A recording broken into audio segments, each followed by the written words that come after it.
Mr.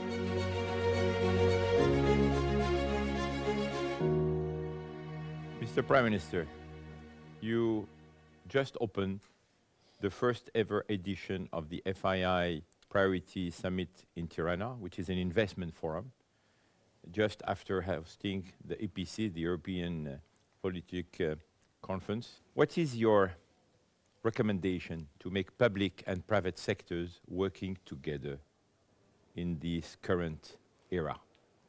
First of all, I want to say that what happened in Tirana and what's happening was unthinkable until not long ago.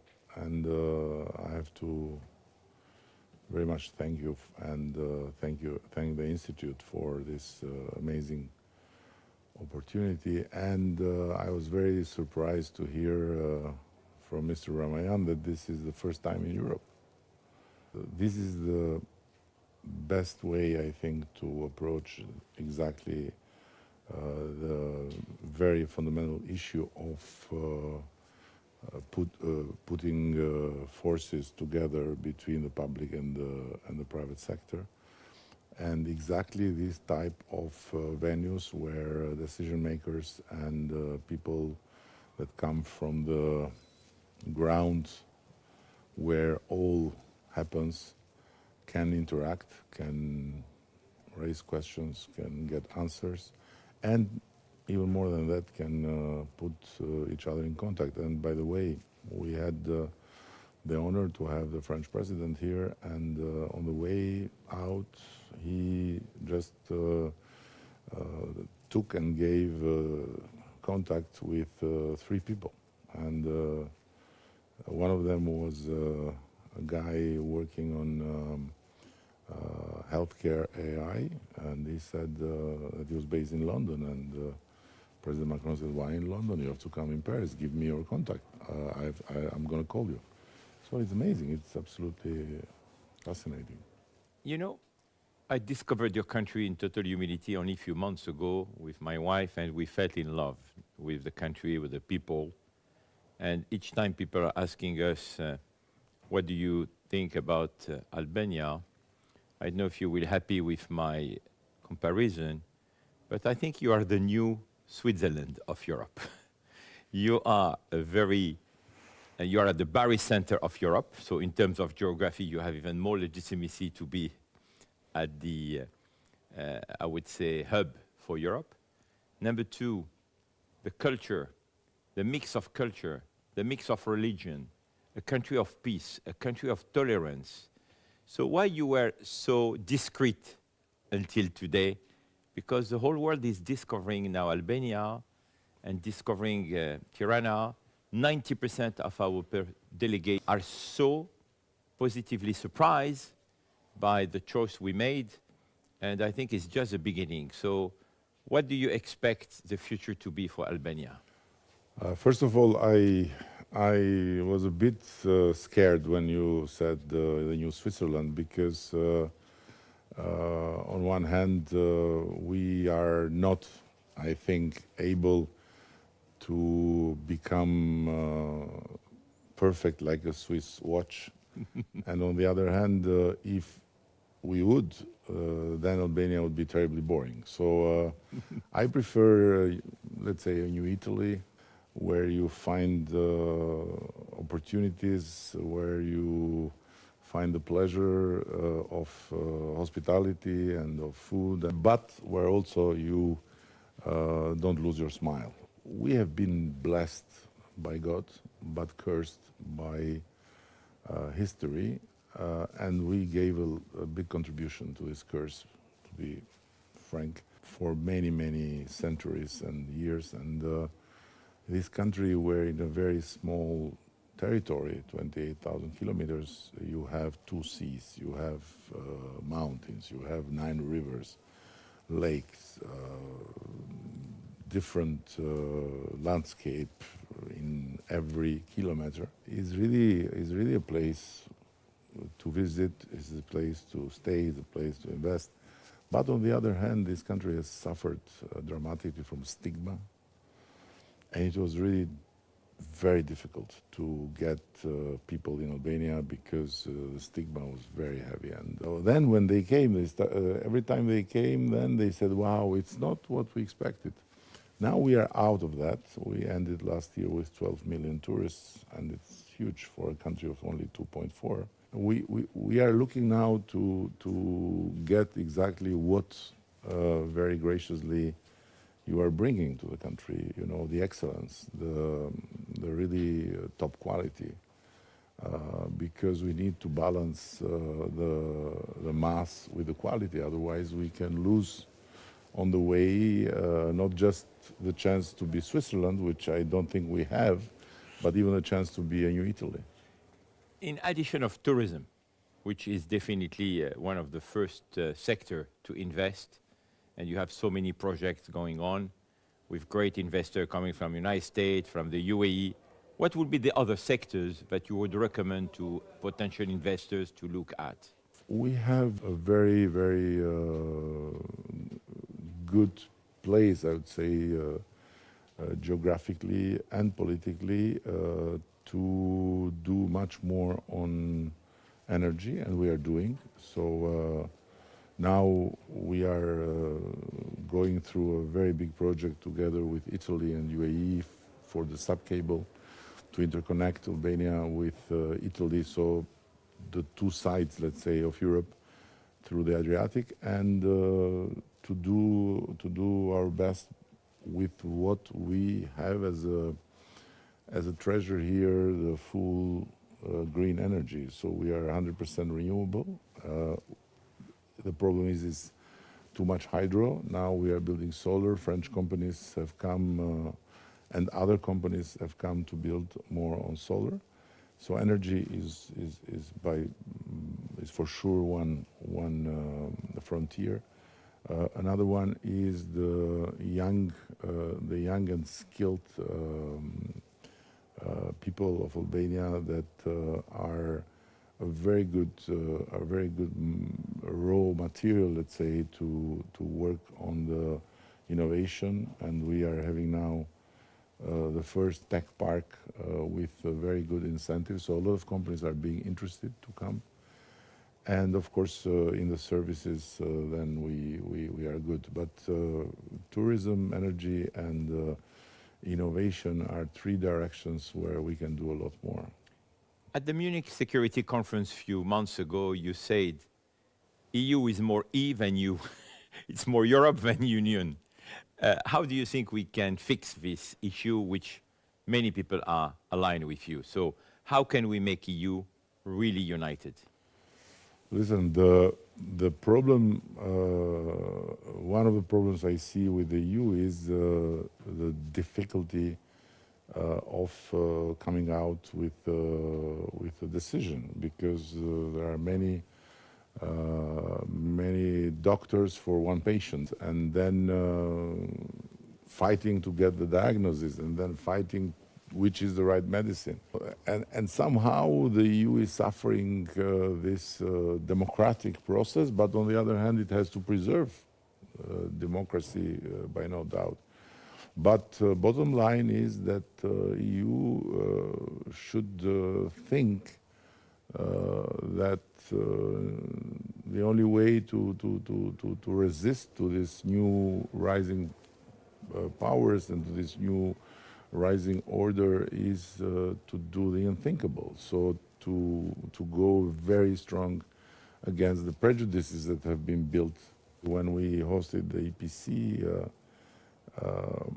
I said to them, listen, we have decorated this home with kids' drawings, but I find very, very similar the dreams of kids with the dream of the founding fathers of Europe, because both are not captured by the myths of the past. So Europe has to overcome its own past, I mean the recent past, and should not lose the trust and should not lose the belief in itself as a continent of peace. So it's good to rearm It's good to prepare to defend ourselves, but we have to not forget that what is worth defending in Europe is not just the physical territory, but it's the soul of Europe, which is practically the soul of the world. And if we lose this soul, then we might have the most mighty army, but what are we protecting? Mr. Prime Minister, you were re-elected a few days ago for the 4th consecutive term, which is historical in Albania. What will be your top 3 priorities for the next mandate? First of all, I have to share with you that I'm in a little trouble with my socialist fellows.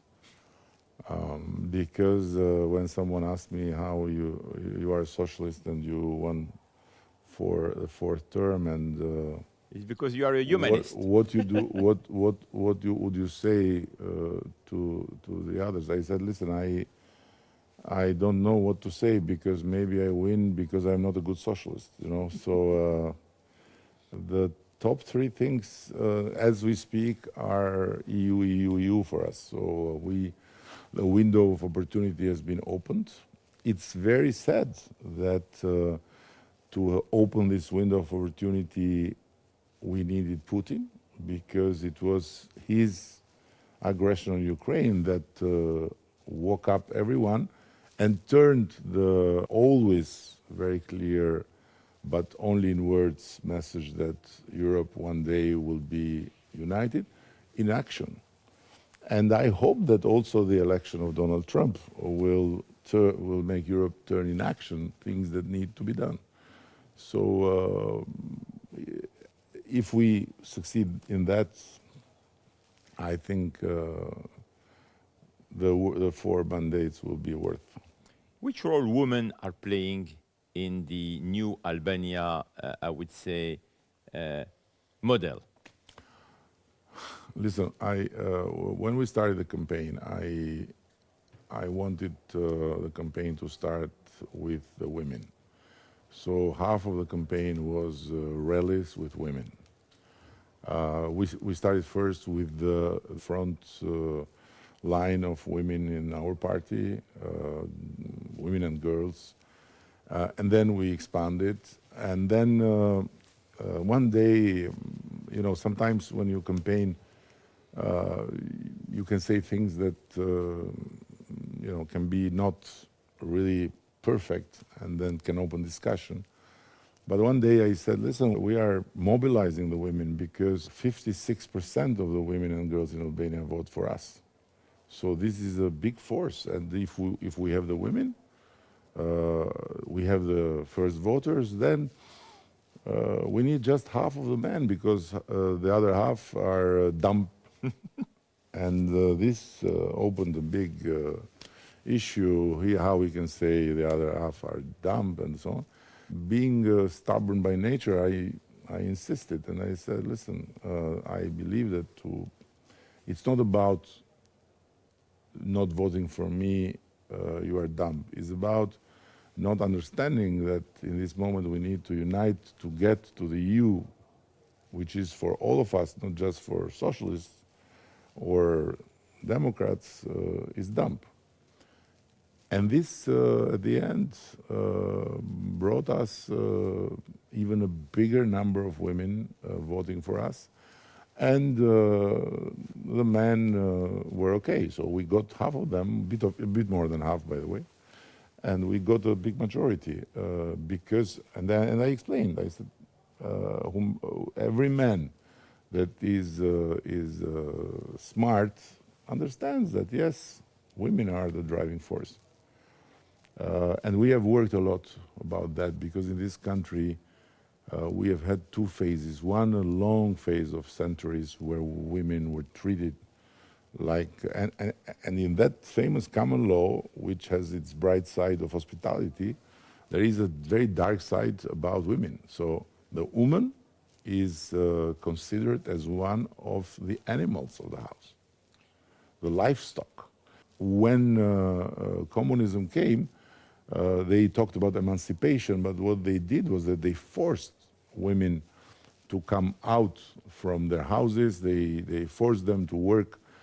But communism was very much about against the femininity, against the beauty, and was about uniform. And women were depicted like men, like they are strong as men. And even in the paintings, in the pictures of propaganda, you never saw a beautiful woman. Then when freedom came, we had this first wave of Miss Albania, Miss Tirana, Miss the school, even Miss the kindergarten, and because it was kind of a revolt to show up the femininity, but still, of course, was not the way. So when I took the leadership of the Socialist Party, we started to put quotas. We started to invite girls and women to participate, and then we changed the whole thing, and it's very worth. You just spoke about painting, pictures. You are an artist. You are a sculptor, you are a painter. I think culture is in your blood. How this culture, which is part of your DNA, is helping you in your day-to-day job of Prime Minister? For sure, I draw during meetings, and this helps me to keep some balance. I didn't know that, but on the way I read a study, I guess from the Department of Psychology of MIT, where they looked on people that doodle during meetings, because there are a lot of people that doodle, not artists, but. And there were two findings that shocked me. One is that people that doodle during meetings, they have average 30% more concentration on the topic that is being discussed. And it makes sense, because when you are sitting and you discuss and you have something else in mind, then you look, but you are elsewhere. While when your eyes and your hands are doing something apart, you focus. Automatically you are focused on what is taught. Wow. And the second finding was that 50% of the people that doodle during a meeting are less stressed from the topic that's being discussed. And this I can witness. When there is a topic that is intense, and I don't have something to draw, I get nervous very fast. Otherwise, when you draw and you wait for your moment to kill, you don't just jump on everyone. So this has helped me. I believe it has helped me in the beginning when I was mayor, that I started to color, because we didn't have any money, so to color the buildings, and then from colors to go further. But in general, sometimes there is a tendency to say, oh, we need artists to govern. It's not true. It's about the person, it's not about the profession. You can have an artist that can be terrible, and you can have a lawyer that can be fantastic in government. So it's about people and not about categories, but maybe because the politicians have become such an under-respected category, and I think for all the wrong reasons, then there's this tendency that we need to find some salvation in some artist. It's not true. I believe that there are bad politicians, there are good politicians, as there are bad investors, good investors, and you know it. Mr. Prime Minister, if you look at the global world map, Albania is really a hub, as I said, a catalyst between Europe, Asia, and the Middle East. How do you see this role to be in the future in terms of geoeconomics, in terms of geopolitics? Listen, this is a bless for us because of the composure of the society with Muslims and Christians. Thanks God, with no problems. On the contrary, no boundaries, no prejudices, no nothing.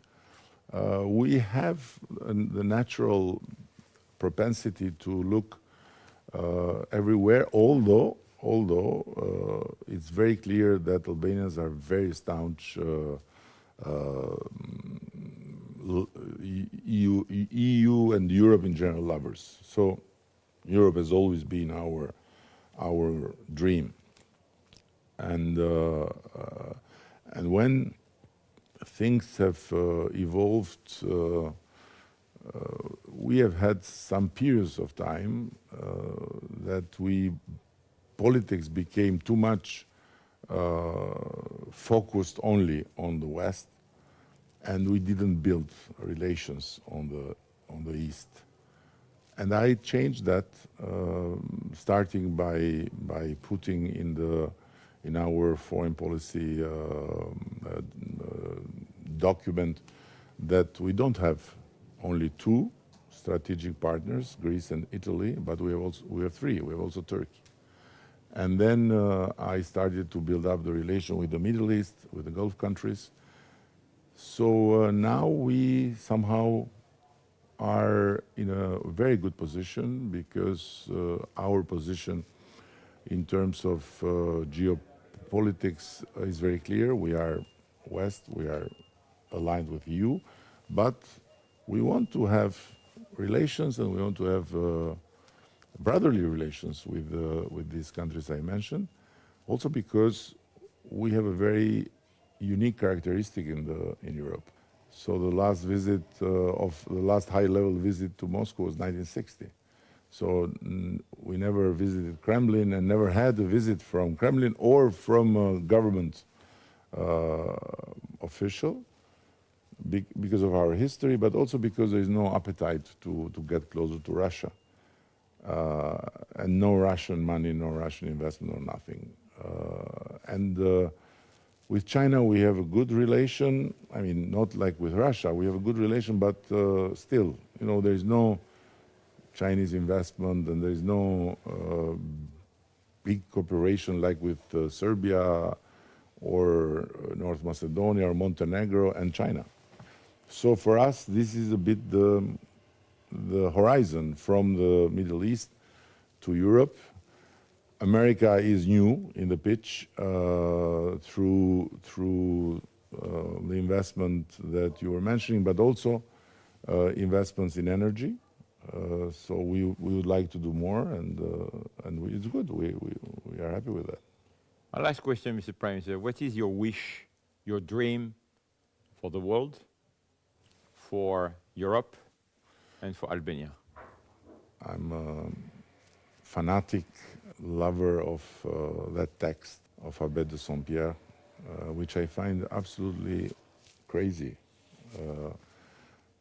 Imagining an abbé somewhere in France having this vision and opening up the eyes of people about how the world could look differently,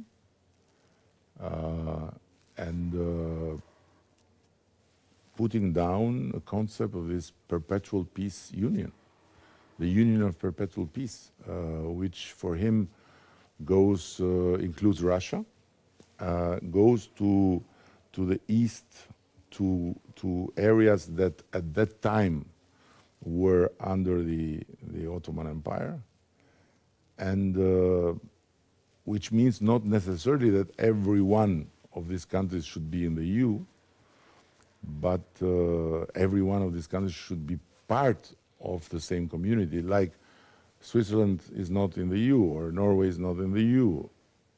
UK, let's see, because they look that they are crossing a depression desert. So this is what I would dream about. But as Voltaire wrote, there were light interests and petty caprices that didn't allow this big vision to, because at the end it's that. It's the egos, it's the individuals in time, and the EPC is a bit that, because France has always carried this idea of a larger Europe without necessarily all in the European Union. Mr. Prime Minister, thank you so much for your hospitality. It's an honor for me. Thank you for having us in Tirana. We hope to see you in Riyadh to our FII flagship conference in October. No, now continue the conversation. Now I have no choice but to come, even if I would have something else. But I would come with the biggest pleasure. It will be an honor to be part of this movement, of this sect.